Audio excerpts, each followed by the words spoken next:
welcome to this episode of Demons Within. Today's topic, this moment. How you doing today, Job Pete? Oh, I'm just doing well, Greg. How are you? Not too bad. Anything new in the life of the job? Just working as usual, bud. Nice. Am I screaming in the microphone right now again? No, Good. you're good.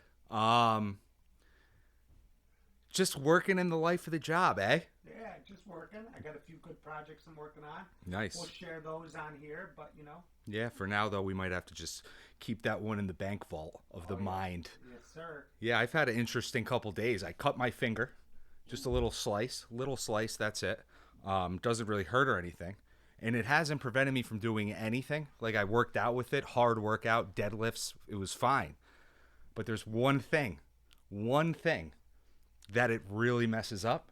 So this might be a TMI segment. The one thing it messes up is wiping.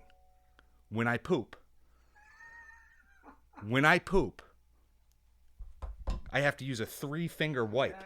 A 3-finger wipe. And then I'm also like worried, is the one finger close enough to the butt that it's going to get infected by poop bacteria?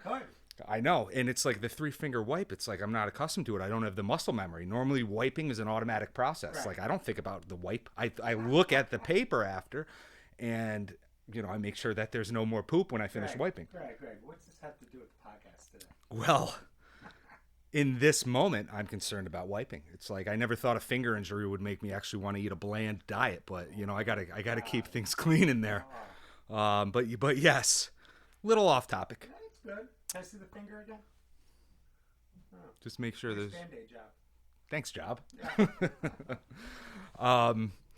Yeah. So today we're going to be talking about the present moment. We're going to be talking about a little poem I wrote and recorded. It's on the YouTube page. I'll put a link down there on the bottom of the screen. And it's called This Moment, and it's about the present moment and why the present moment is the only thing that exists, and how centering yourself in the present moment can get you out of a lot of jams in life, at least mental jams. And it talks a little bit about the ego, which, I've said many times it's going to be brought up in almost every episode, even if it's only one sentence. But yeah, so what do you think, Peter? No, I think this moment, it's a good poem, My grammar's not as good as yours, so by like line 7 or 8, I had to read it like 7 times to really understand. But that's just me. Yeah. I thought the entirety of it really resonated with me, and I definitely think we should go through it kind of line by line, or however you want to do it, to kind of share how it relates to me and maybe how some other people who are in my situation. Yeah, I think that's a good idea. Actually, you know what? Right now, I'm going to keep the link on the screen, but I'll put the video on right now. It's a short video, and we'll just let the listeners listen to it, and then we'll get into it. This moment, my thoughts drift to the past, dwelling in misery. My thoughts fly right through the present, ignoring the moment with dismissive determination, and they begin to worry about the future. Emotions and convulsive reactivity stir up, washing over me like a wall of water and a wave of woe. Anger, resentment, sadness, madness, and despair. Jealousy, spite, and envy of the others that I compare. Am I, as the observer of these emotions, also the embodiment of said emotions? No. I am the watcher, the being, in the deep consciousness of life. I'm not the ego, the voice in my head perpetually distorting reality as a dysfunction of the moment. The ego, always reacting, never responding, with an insatiable hunger that feeds off pain and pity. The ego, ignoring the present, being fueled and fed by attaching feelings to the past and future. The ego, deny that the past and future don't even exist and only act as an obstacle to that which does. This moment.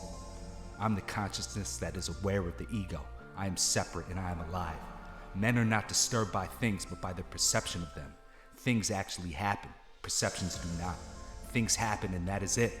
Reacting to things with anything other than acceptance is going against the very nature of reality. Acceptance does not mean being a pushover, a passive bystander, or a persistent victim. Acceptance is sincerely knowing that suffering happens in life. Acceptance is realizing that this too shall pass. Each moment, regardless of the starving ego labeling things as good, bad, frustrating, or unfair, will pass, no matter how hard it seems. Accepting hardship is the pathway to peace, so move on. Handle your business with honesty, integrity, and humility, but always move on to the next moment, to this moment.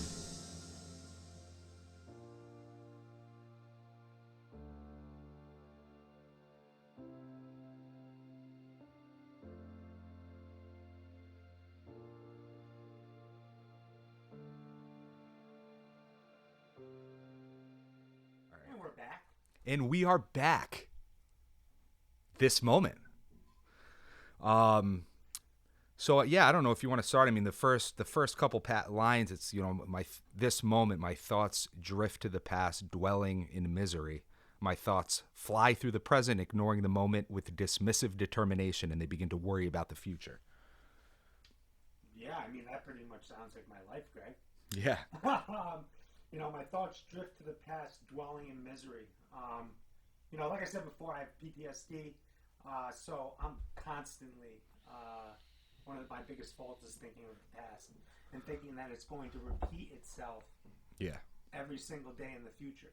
Mm-hmm. So I'm always on guard about what happened in the past, and in all reality, I should be in the present moment saying I am safe right now. Yep. Instead of just dwelling in the past. So I definitely relate. Yeah, and that's very important, because the fact of the matter is the past. I mean, we're conditioned by our pasts. Yeah. The past shape us for who we are in this moment. But like you said, I mean, in this moment, the past can't actually hurt us because it doesn't exist anymore, and it's difficult to, especially when you have something like PTSD. It's obviously very difficult. It's the main symptom of PTSD is the past and how you react to the past and triggers, the physiological effects that past event causes in you in the present moment. But yeah, I think you mentioned in the last podcast episode even that, thinking about the past is depression, or is it anxiety? It's one of those. I think it's depression, but yeah, it's probably a mix of both. But then it goes on to say how the thoughts fly right through the present, because a lot of times when I'm in my own head, and I know that's how it is with you too, it's like we're thinking about the past, and then in a snap of a finger, we could be thinking about the future in a negative way. 100%. I mean, when it comes to the future, there's future tripping, which is dangerous and anxiety inducing when you just think about everything. But there's also a healthy way, like planning and being hopeful, like being excited about something. There's nothing wrong with that, as long as you temper your expectations and realize that, that whatever thing you're waiting to get to, or whatever thing you're thinking about that's going to happen in the future, it's not real yet. So it shouldn't bother you too much, as long as you can center yourself in the present moment. Yeah, actually, that's one thing I'm working on in therapy. I'll leave it as simple as, if I send an important email to an investor or a partner, I always take it to the worst case scenario. Yeah. And the scenario I take it to isn't even real. Yeah. It's made up in my brain. So one of the things I'm working with my therapist on is what is the worst thing that could happen from that email you just sent? Yeah. And it's like, oh, he might not like it. Yeah. Okay, so how do you feel about that? Oh, it's not really a big deal. Instead of thinking, oh, my world's going to end because he's going to think I'm an idiot because the email's bad. Yeah. That's just a simple example. We can get a little bit more serious than this, but we're going to keep it light. Yeah, but no, I mean, I totally understand what you're saying with that. And the fact of the matter is, for the future, even, I mean, the thing, like what your therapist was having you do, that's also like an ancient Stoic tool, where you do it's called negative visualization, and you do visualize potentially bad outcomes for events that are going to happen. So then if they do happen, you're prepared for them. Yes. But at the same time, people take that to extremes, and that's where the problem comes in. It's like a similar thing. Like I know this is common. I'm sure you've done it. Yeah. If I have like a sore throat or just if I have like a headache, I don't get headaches a lot, and then I Google headache, I'm certain I'm dead in a week. I'm dead in a week. There's no way. I'm dead. I'm a dead man walking. So that's, these are all things that happen when our thoughts sort of get out of our control. And the fact of the matter is, our thoughts are the one thing we can control. Yeah. We can't control external events. So if that future event does turn out bad, we can't control that. What we can control is how we react to it. What we can control is that we're prepared for it. And what we can control is that our expectations were not so out of control, because expectations are also premeditated resentments. And I like the next one. Emotions and compulsive reactivity stir up, washing over me like a wall of water and a wave of woe. Whoa, that's You deep. Tell us a little bit about that? Yeah, so that's another thing that's bred from not being in the moment. Yeah. You think of the past and you might get depressed, you might get mad, you might get sad. You start being anxious over the future and you become worried, you become frustrated, you become restless, you become irritated. And once you lose control of your thinking like that and you find yourself drifting from the present moment, it hits you like a wave of water sometimes. And that's really what happens. These emotions come up that you react to. And that's compulsive. Is that when you do compulsive things? Yes. That's what I would do. I know that. Yeah. It would lead me to go and drink. 100%. Yeah. And that's the thing too, because you get in that once you're not in the present moment, and then you start identifying with your emotions. Like, we are not actually our emotions. Our emotions are reactions to thoughts, reactions to situations in our body. Because you feel emotions. Like, Yes. I mean, when I'm like exceedingly happy about something, I feel it in here. Yeah. And then I know when I'm like over the top angry about something, I really feel it in here. So that's sort of what happens. It's like, don't react to the emotions. You can respond to them or just be aware of them. Just be aware of them, because then when that water, that wave of woe, when that hits you, if you don't respond to them and don't react to them, it just washes over you like water on rocks, as opposed to just like knocking you out like a tsunami in the Indian Ocean in 2004. That was great. Thanks. That was good. So then, I mean, the next couple lines are basically just a list of emotions that typically crop up. So it's like, anger, resentment, sadness, madness, despair, jealousy, spite, envy to the others I compare. That's something that I think jealousy. I don't consider myself a jealous person, but one thing, when you're battling with mental illness, is that you'll look at other families, or most people have kids. Yeah. And are married at our ages, and I'm 36 and single. Yeah. So I'll consistently sometimes compare myself to other people, saying I could have this, but I realize that, and I believe in a higher power, that God has a purpose for me, and I just have to wait. Yeah. Just you turn your will over to God. Yeah. And you just live life on life's terms. And that it wasn't meant for me to. I wasn't meant to be where I want to be right now. I feel like God wants to condition me to be great. Yeah, I agree with that wholeheartedly. Wholeheartedly. I'm already great. Me too. I mean, I actually can testify that you certainly are not jealous of a person. You've never been. Yeah. I've actually always I've been jealous of the fact that you're not jealous. Yeah. I definitely have bouts with jealousy, but it's especially in relationships. But it's the type of jealousy I have has never been like, I know a common type of jealousy in relationships is one where the guy is jealous that his girl's talking to other guys or something like that. I've never had that kind of jealousy. A lot of my girlfriends have had a shit ton of guy friends, and I was never worried about that. I was secure in the fact that my partner wouldn't want that the people she was with weren't better than me. I trusted her too. That was big. But I'd be jealous of just things my girlfriend would have that I didn't. Yeah. Like if my girlfriend had mad friends and I had one friend, I'd be jealous of that. And that's not. What I should have been is proud, or not proud, but happy for somebody. You should be happy for the things that your partner has. Well, I think that's a symptom of alcoholism and mental health, is that you isolate yourselves from other people. Oh yeah. And you lose a lot of friends. And I think right now we're trying to build back those relationships. Yeah. Well, absolutely, and that's the thing too. All these problems. One of the biggest problems with alcoholism or general mental health disorders, addiction. Is that the problems compound on each other. There's one large vicious cycle that continues to grow. It's like, all right, my drinking's making me lose friends. Now I'm alone, so being alone makes me drink more. Yeah. Then drinking more makes me angry, so I'm meaner to people, so I'm losing even more friends. And then I'm spending all my money, so I can't go out to make new friends. It's just like this vicious cycle where you end up completely alone. You end up, with the only way out is asking for help. Yeah. The next line. Oh, okay. Yeah. The next line is the one that says, "Am I, as the observer of these emotions, also the embodiment of said emotions?" Why don't you break that down for us? So that one, the first time I ever really learned about the ego, this is an ego type of statement here, Yeah. was when I read Eckhart Tolle's A New Earth, and he really goes into the ego. And then after that, as I started sort of branching out, sorry, I just smashed the table with my foot. This moment, my foot hurts.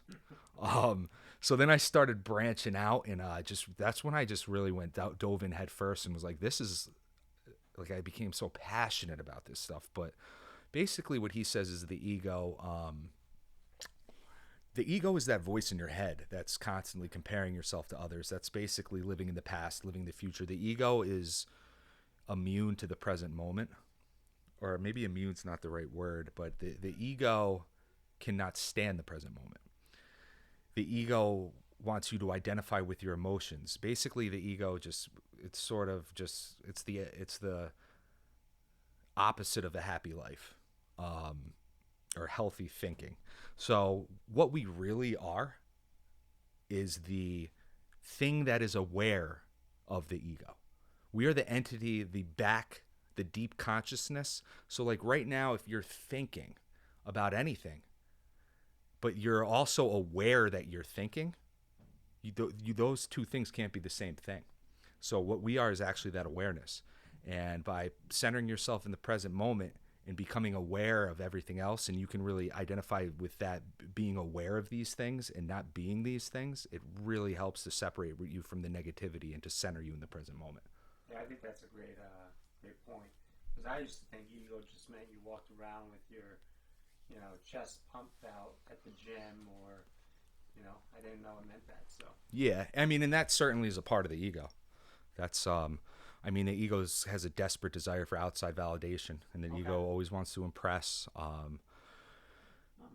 Several lines of the poem, they're just all ego, and I don't need to go or want to go too in depth on the ego today, because we're going to have at least one, probably several episodes that are entirely dedicated to the ego, because it just goes so deep. It goes so deep, and I highly recommend everybody read A New Earth by Eckhart Tolle, and there's a ton of them. I mean, the Untethered Soul, Letting Go, Demons Within. Read that one first. So I guess the next one that we'll talk about, though, is it says, reacting to things with anything other than acceptance is going against the very nature of reality. That really relates to me, because I guess I had that victim mentality, right? Yep. That, this happened to me, woe is me. And actually, when I was at Fort Winds, they told me about radical acceptance, which is, look, life is hard, it's tough. The past isn't going to change. Mm-hmm. Stop dwelling on it and move forward with your life. So accepting that, look, this happened, but now how am I going to live my life now? Yep. Stop living in the past, Pete. Yeah, one of the core tenets of Buddhism is accepting that life is suffering. Now that's kind of a drastic take, that it can be read as like all life is suffering, which I don't think Buddha intended it to be read that way, but I don't really know. I know about Buddhism, but I'm not like an expert. But yeah, I mean, another line that we're going to get to, but it says it all, is that accept hardships is a pathway to peace. Because I mean, that not accepting and not coming to an understanding that there is going to be hardship in life, it really just sets you up for devastation and disappointment. And again, like you just said, it's like, if you don't accept even the suffering from the past, then you're going to constantly relive it. If you don't, past and future. Yeah. If you don't accept the fact that the future's not always going to go your way, there's going to be ups and downs. And that's one of the big struggles of people with, mental issues and alcoholism, especially. The normal person's ups and downs are kind of like this. Yeah. Someone with alcoholism, their ups and downs are like this. Yes. And that's same with drug abuse, same with a lot of mental health disorders. You learn a lot about acceptance in recovery. Yeah.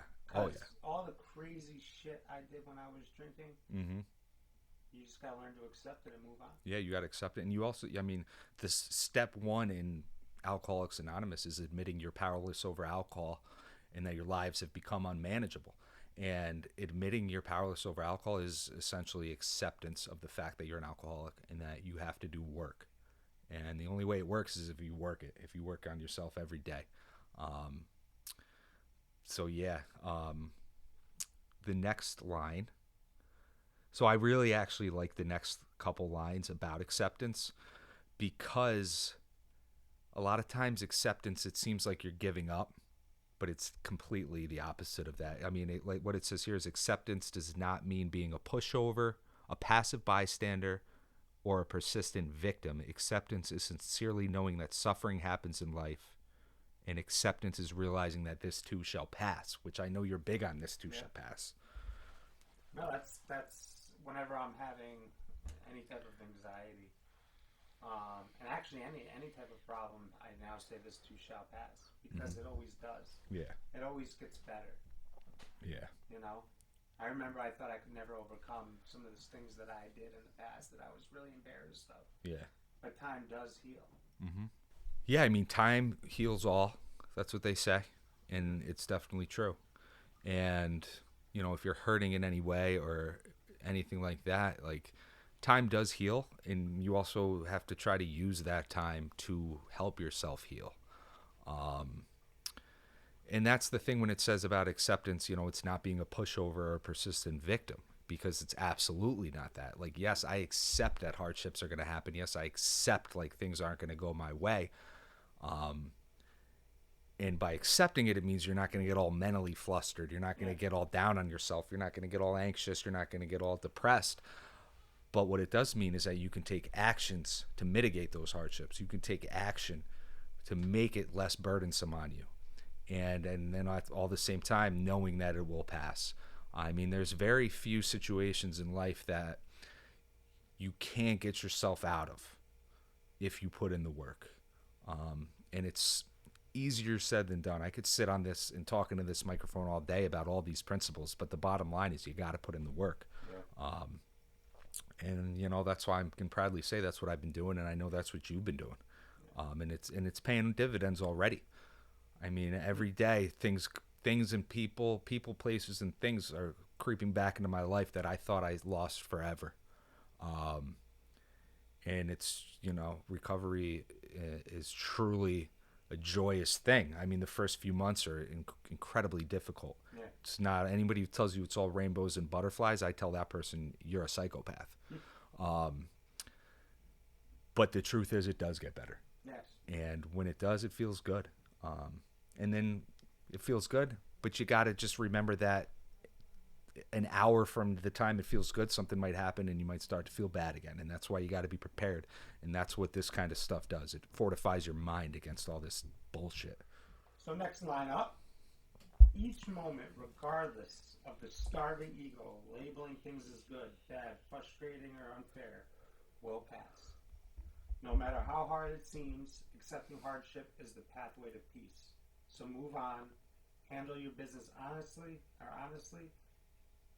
Handle your business with honesty, integrity, and humility. I have an 8th grade reading level. It's okay, Peter. But always move on to the next moment. To this moment. Yeah. And I mean, that end basically... pretty much summarized everything in that. Yeah. I think the end of it, when I was writing the poem, it came to me... I actually wrote this poem in like 15 minutes, and it just came to me. Most of my creativity just comes to me. It's rare that I can sit down and be like, I'm going to write this today. Yeah. And I actually write something I like. It's rare. I really like it. But yeah, I think the end does summarize it nicely, because it's saying, you know, accept hardships, move on, handle your business with honesty, integrity, and humility, because that's key. I mean, there's a lot of ways you can handle your business that are shitty. Yep. Like, somebody crosses me in some way, I could go stab them. That's not an integrity move. No, I would not say so. Great. No, I would not advise the stabbing or the shooting. But yeah, this makes me. I have to say, I really like this poem. One, because it tells you not to think in the past, not to think in the future. Be present and accept the things that are coming your way, whether it's good or bad. Yeah, this most of these ideas too. I actually wrote this when I was at St. Christopher's. Oh. And it was the first few weeks, you know, I felt like the biggest piece of shit in the world. Mm-hmm. And then things started to get better. My brain started to calm down. And I started doing all this work on my own while I was there. Like, we had the groups, we had one-on-one sessions, we had AA meetings, but there was a few hours every day where had time to ourselves, and all I did was spend time there was a little library there. That's all I did. Yeah. It was only ever in the library, and I was reading spiritual books, alcoholism books, and like religious books even. Okay. There's a wealth of knowledge in every type of religious book. It doesn't really matter what you believe in either. You just pull the stuff out of it, pull the things out of it and how they apply to real life, because most religions have very good messages, at least the ones I know. So yeah, I did all that, and that's where this came from. Well, I think that pretty much sums it up. Is there anything else you want to add? No, I think that's pretty much it for today. I guess all I'll say is look out for the next episode of the Mill P Writes News Hour. Look out for the, we have a bunch of stuff posted now already. We're going to keep dropping episodes on a weekly basis, and Demons Within is coming soon. If you're watching this or listening to this in September, it's already out.